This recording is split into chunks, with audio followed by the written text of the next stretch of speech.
Emmanuel, it's great to hear from you again, my friend. You know that. We hear you as a Yankees affiliate here, just like my old station, so you do a great job on pre- and post-game, and our listeners love it, too. Thank you. So, of course, my man, of course. So, Game 1, October, whether it's the ALDS or it's the American League wild card, who do you think should get the ball for the Yankees, and why, out of their starters? That's like $1 million question that hasn't been asked yet. Yes. It's funny. I was talking about it with a friend of mine recently, and we all concluded that's going to be the question the final week and a half by the beat reporters to Aaron Boone until it's actually announced and they figure it out. Yeah. You have a fascinating conversation here where you have a future Hall of Famer in Garrett Cole, who's exceeded all expectations since coming back from Tommy John surgery. So you never know how erratic somebody will be. But since a rough month of June, Cole has gotten quite the role. He looks as good as ever. He's your ace, honestly. I mean, we look years running. He should be the ace. But then you have Cam Schlittler, who's a 25-year-old who's going to win the Cy Young in all likelihood. So there's another conversation of how do you not pitch the Cy Young in Game 1, and then you have Max Fried, who will come back around the minimum 15 days from this re-aggravation of the left elbow bone bruise he suffered. And Fried, to me, also qualifies for Game 1 in the sense that here's a guy who has the lowest ERA among qualified starters since 2020. He keeps the ball in the ballpark. He never allows home runs. He's a ground ball pitcher. So I think it depends on ballpark and environment. Are they at Yankee Stadium? Are they on the road? I think a lot of factors play in. These guys are egoless in what they say, but they're all alphas. Like Garrett Cole, Max Fried, and Cam Schlittler are all alpha pitchers. Yeah. I'm not sure. I don't have it 100% determination, but I think they'll do it based on the matchup and based on the ballpark.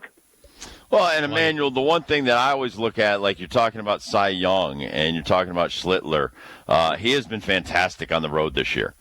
And that, whenever you can go into somebody else's ballpark, and like you said, if they do start on the road, I'm handing the ball to Schlittler. He is 8-2 on the road this year with a 1.1 ERA. At home, he's got a 3.7.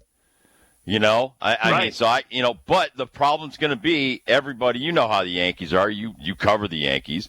They're going to talk about salaries. What are you paying Cole for? What are you paying Fried for? What are you paying Rodon for? Correct. And so those people will, be around Steinbrenner and in his ear, and hopefully they make the right choice. But I like Schlittler. I think he deserves the ball. I agree with you, especially in a road environment. Yep. And deserving the ball, this guy just hasn't been hit all year. I mean, he's had a couple of hiccups, but each time he gets knocked down, he doesn't just bounce back. He bounces back in the most resounding way. Like 3 of his most vintage Schlittler starts have been following his worst starts of the season. So this guy has a chip-on-your-shoulder mode on top of the pure talent that makes him the Cy Young frontrunner. I love him in a road environment. What also complicates this a bit, guys, is if you don't win this division and you're in a best-of-3, yeah, you'd love Schlittler, home, road, what have you, and you look at the splits, but whoever you pitch in Game 1 holds that much more importance because if you lose Game 1, your season's on the line. So that decision will be questioned and re-questioned. It's a good problem to have. I hate that cliche, but I got to use it. It's a good problem to have when you have Cole, Fried, and Schlittler all at the ready, but it will be questioned and re-questioned depending on whether they win or lose. Earlier, Emmanuel, you alluded to, obviously, George Lombard Jr. sitting 288. He's been outstanding since he's come up for the Yankees, especially with that glove. One of the other newcomers, Luis Garcia Jr., hitting 277. He consistently, Aaron Boone, has him near the top 3, top 4 of the lineup. How impressed have you been with Garcia in his production since he's been a Yankee? Very, and it took him a minute for the results to start to catch up. We saw on his first day as a Yankee, they surmounted a 6-0 deficit. He hit the go-ahead home run. It was a great moment, but then they lost the game. So it kind of gets overshadowed in all of this. But Garcia has already flashed why the Yankees liked him in particular. He's a great hitter, especially against right-hand pitching, but he pulls the ball with authority. That is the key to his game. And he talked about it on his first day as a Yankee, why he's broken out this year, the emphasis on pulling the ball with authority. So he relished the idea. Playing at Yankee Stadium, short porch and right. He hasn't needed the short porch because these are shots, the rockets that he hits. And I think that's only going to help this team down the road. And especially now in hindsight, it's interesting. Giancarlo Stanton's going to be out for the year, and in all likelihood, barring a miracle. And the way the Yankees approach the trade deadline should be lauded because adding Garcia at first to platoon with Goldschmidt, who's among the best hitters in baseball against lefty pitching, Now you have assembled this great first base tandem, and Rice is your DH. So there really is a lot of roster flexibility and variance against whichever matchup you face, with Stanton down, and they're covered for that reason. A lot of people, Emmanuel, want to get rid of Stanton. What are your thoughts on, you got a couple more years to pay him, actually 3 more, 27, 28, 29. Are you in favor of DFAing him, or do you think he's fine, kind of like a player coach?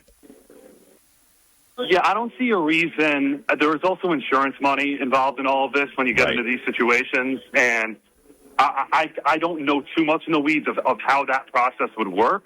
But what I do know is that option for, I think you mentioned 2029, if you part ways with Stanton at that point, it's all on the Marlins for that option. So I think the Yankees are really tunnel focused on the Stanton situation, just what do you do with next year? And I don't think it hurts anybody to have him around. And he is such a monstrous leader in that clubhouse. Like, he doesn't always speak, but when he speaks, everybody listens. He's that type of guy. And he's a no-nonsense, fierce competitor. If he could physically be out on the field right now, he would. It's killing him right now, what's going on. And I think it doesn't hurt anybody to have him around. If he can't play, he can't play. You're either paying him to be here or paying him not to be here. So I think next year is in focus. The year beyond, I would say, is a lost cause, 2029. But next year is really interesting of what they would do. My gut leans towards he'll be here. All right, Yankees Red Sox this weekend. Can't get caught looking ahead. Got the Astros first of 3 starting tonight, but pivotal 4-game series in the Bronx, Emmanuel. Last time these two will face off till maybe the postseason, right? That's what it's shaping up to here, and they're only separated by 2.5 games heading into tonight. With all that being said, how much are you looking forward to this Yankees Red Sox series, and how do you expect that one to go? We know Schlittler's slated to get the ball to start, which would be good on Friday night. Right, and he always seems to be slotted into these Red Sox matchups. You just find him.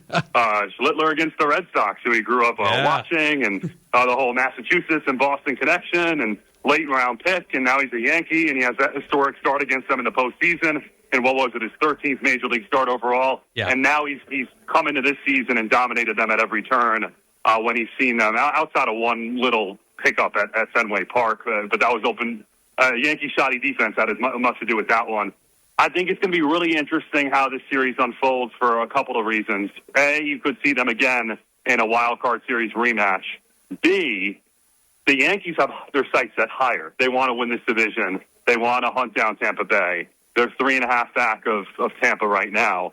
And that series, if you make a statement and you win 3 out of 4, dare I say sweep the series, then it's like, okay, you're the second wild card, Boston. You send a loud, clear, convincing message. You're the second wild card. Our focus, our sights are set up, if that makes sense, on Tampa. That's really the way I look at this series, because neither team is going to be buried from this. Like, even if the Yankees sweep the Red Sox, they're still going to be in the conversation the rest of the way, and they're making the playoffs in my book. So it's more about, it's Yankees-Red Sox, it's the rivalry. You're protecting Yankee Stadium. Go take at least 3 out of 4, and then it's division races on. We're forgetting about the wild card. Emmanuel Berbari is joining us right now from the Yankees pre- and post-game, and it sets up September 22nd, another home series against Tampa Bay. That would be beautiful if it was like 1 or 2 games separating the two teams, whether the Yankees are up or down. Then they finish at home with 3 more against Baltimore, that they should take at least 2 out of 3 of those. I think, honestly, like you said, 38 and 33 since Judge has gone down. I think that's spectacular. I mean, that guy protects everybody in the lineup. Bellinger then went down for a little bit. Goldschmidt has kind of, calmed down a little bit. But, man, they have weathered every storm this season. That's got to make them feel pretty good inside that clubhouse. 100%, and credit to Aaron Boone for this season as well, and pushing a lot of the right buttons. Credit to the starting pitching, because there was a whole stretch there, a couple of months where they really weren't hitting. And the starting pitching kept you in every single game. Yeah, there were a lot of 2-1 games that you lost instead of 1, and 1-0 games that you lost. But you also won a few of those. And it mattered because you were around every single game. So the starting pitching continues to be the bedrock of the team. They are more predicated on starting pitching than any Yankee team I can remember in recent memory. And the bullpen has exceeded all expectations. Like, think about back in the middle of May when Bednar was struggling. and allows that home run at Citi Field to Tyrone Taylor and blows the game. And all the questions were, is this guy our closer? Is he not our closer? Are the Yankees going to have to remake the bullpen? Are they going to have to overhaul this entire thing? Brian Cashman always seems to make that move at the deadline for relief pitching. This is the first trade deadline in a decade where Brian Cashman did not go out and acquire a relief pitcher. And I think there's a reason for that. They believe in the guys they have internally. Hedrick stepped up to become a top 5 reliever in the sport. Blackburn's been a revelation. Bednar has been nails at the back end of games now. And you're going to welcome a Clark Schmidt back very soon. He just threw off the mound today at the stadium, and he's going on a rehab assignment shortly. Clark Schmidt can't be built up as a starter this year coming back from Tommy John. So he'll be in that bullpen. Ryan Weathers, this injury isn't ideal, but he'll be back by the end of the season as a reliever. So there's some depth out there, and I think the bullpen's probably been the biggest surprise of the season. Emmanuel, Nick here. You actually took the words right out of my mouth. I was going to ask you about how you felt about the Yankees' trade deadline approach and their lack of relief help that they didn't go out and get.